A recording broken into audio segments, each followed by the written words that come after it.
नमस्कार। आज हम मार्कंडेय पुराण के पन्नों में उतर रहे हैं और खास तौर पर उसके हृदय समान अंश देवी महात्म्य पर। हमारे पास इस प्राचीन ग्रंथ के कुछ महत्वपूर्ण हिस्से हैं। आज हम समझने की कोशिश करेंगे कि कैसे देवी का प्राकट्य हुआ और किस तरह उन्होंने महिषासुर जैसे शक्तिशाली असुर का संहार किया। ये सिर्फ एक कहानी नहीं है, इसमें गहरे प्रतीक छिपे हैं, है ना? बिल्कुल। इसकी पृष्ठभूमि समझना जरूरी है। असल में देवतागण महिषासुर के हाथों हार चुके थे, स्वर्ग उनसे छिन चुका था और वो बहुत दुखी और असहाय महसूस कर रहे थे। ऐसे मुश्किल समय में उन्होंने फिर मिलकर अपनी सम्मिलित शक्ति से आदि शक्ति का आह्वान करने का फैसला किया। हाँ, और यहीं से कथा बहुत ही रोचक हो जाती है। देवताओं का क्रोध और तेज, मतलब उनकी जो दिव्य ऊर्जा थी, हाँ, उनका प्रताप, उससे एक अद्वितीय शक्ति का जन्म हुआ। ये कोई साधारण जन्म नहीं था, बल्कि एक तरह का जैसे ब्रह्मांडीय संयोजन था। सही कहा। ये एकत्रीकरण अद्भुत था। शिव के तेज से देवी का मुख प्रकट हुआ, यमराज के तेज से केश, अच्छा, विष्णु भगवान के तेज से भुजाएं बनी। इसी तरह मतलब हर प्रमुख देवता के अंशदान से देवी का वो तेजोमयी दिव्य स्वरूप साकार हुआ।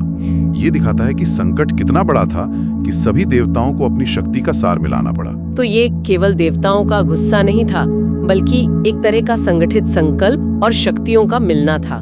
इस सामूहिक योगदान का क्या महत्व समझा जा सकता है? हाँ, इसका बहुत गहरा महत्व है। ये दिखाता है कि जब धर्म पर बड़ा संकट आता है तो दैवीय शक्तियां अपना अपना अहंकार भूलकर एकजुट होती हैं। देवी का स्वरूप ही इस एकता का प्रतीक है। और ये सिर्फ स्वरूप तक ही नहीं रहा, उन्हें शस्त्र भी तो इसी भावना से दिए गए। हाँ, वो शस्त्रों वाला प्रसंग भी बहुत महत्वपूर्ण है। शिव जी ने त्रिशूल दिया, विष्णु जी ने चक्र। ये सिर्फ हथियार ही थे या इनका कोई और मतलब भी था? नहीं, ये केवल हथियार नहीं थे, ये उन देवताओं की शक्ति और उनके स्वभाव के प्रतीक थे। जैसे शिव का त्रिशूल संहार और कल्याण दोनों का प्रतीक है, विष्णु का चक्र सृष्टि की व्यवस्था और धर्म की रक्षा का, वरुण का पाश सत्य को बांधने का, वायु के धनुष बाण वो अचूक लक्ष्य भेदने की शक्ति, और इंद्र का वज्र भी था। हाँ, इंद्र का वज्र जो अदम्य शक्ति का प्रतीक बना। और देखिए, हिमालय ने सवारी के लिए सिंह दिया, जो खुद ही पराक्रम और शक्ति का प्रतीक है। देवी इन सभी शक्तियों का एक एकीकृत रूप बन गई। और इन सब शक्तियों से लैस होकर देवी ने जो सिंहनाद किया होगा, उसकी कल्पना ही रोमांचक है। कहते हैं तीनों लोग कांप उठे थे। हाँ बिल्कुल, वो सिंहनाद सिर्फ एक दहाड़ नहीं थी, वो धर्म की पुनर्स्थापना की घोषणा थी, असुरों के लिए एक सीधी चेतावनी थी। उसे सुनकर महिषासुर के सेनापति थे चिखुश्रु और चामर, वो फौरन अपनी विशाल सेना लेकर युद्ध भूमि में आ धमके। और देवी ने उनका सामना कैसे किया? क्या ये एक बहुत लंबा थका देने वाला युद्ध था उनके लिए? देखिए, पुराण के वर्णन के हिसाब से तो देवी के लिए जो शुरुआती असुर सेना थी, उनका संहार तो जैसे खेल की तरह था। वो अपने सिंह पर सवार होकर अपने अनेकों अस्त्रों से असुरों का नाश ऐसे कर रही थी मानो सहज ही हो। रणभूमि खून से लाल हो गई, लेकिन देवी पर कोई असर नहीं था।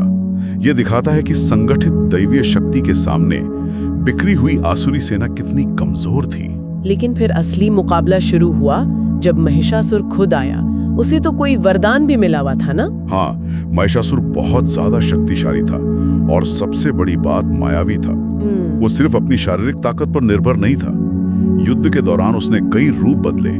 कभी विशाल भैंसा बनकर सींगों से हमला करता, हाँ, कभी शेर बनकर दहाड़ता, कभी हाथ में तलवार लिए एक पुरुष बनकर ललकारता, तो कभी हाथी बनकर चिंघाड़ता। उसने देवी पर पहाड़ों और चट्टानों से भी वार किए। मतलब वो देवी को हराने की हर मुमकिन कोशिश कर रहा था। तब तो युद्ध जरूर बहुत भयंकर हुआ होगा। देवी ने उसकी माया का सामना कैसे किया? देवी ने अद्भुत पराक्रम दिखाया। महिषासुर जब भैंसे के रूप में था, देवी ने उस पर छलांग लगाई, उसे अपने पैर से दबाया और त्रिशूल से वार करने की कोशिश की, पर वो रूप बदलकर बच निकला। आखिरी में देवी ने मधु का पान किया और क्रोध से गर्जना की। उन्होंने महिषासुर को अपने पाश से, मतलब फंदे से बांध लिया। अच्छा। और जब वो अपने भैंसे के रूप से अपने असली पुरुष रूप में आधा ही बाहर आ पाया था, बस तभी देवी ने मौका देखकर अपनी तलवार की एक जोरदार वार से उसका सिर काट दिया।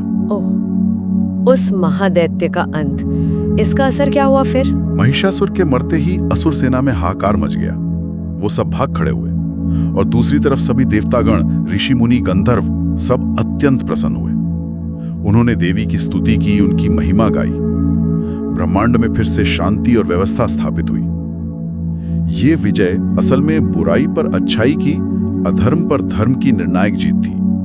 तो मार्कंडेय पुराण के इन अंशों से, मतलब देवी महात्म्यम की इस कथा से, मुख्य बात ये निकलती है कि संगठित दैवीय इच्छा शक्ति और संकल्प के सामने चाहे कितनी भी बड़ी आसुरी शक्ति क्यों ना हो, उसे हराया जा सकता है। और हाँ, ये स्त्री रूप में प्रकट हुई शक्ति की, जिसे हम आदि शक्ति कहते हैं, उसकी सर्वोच्चता और महत्व को भी दिखाता है।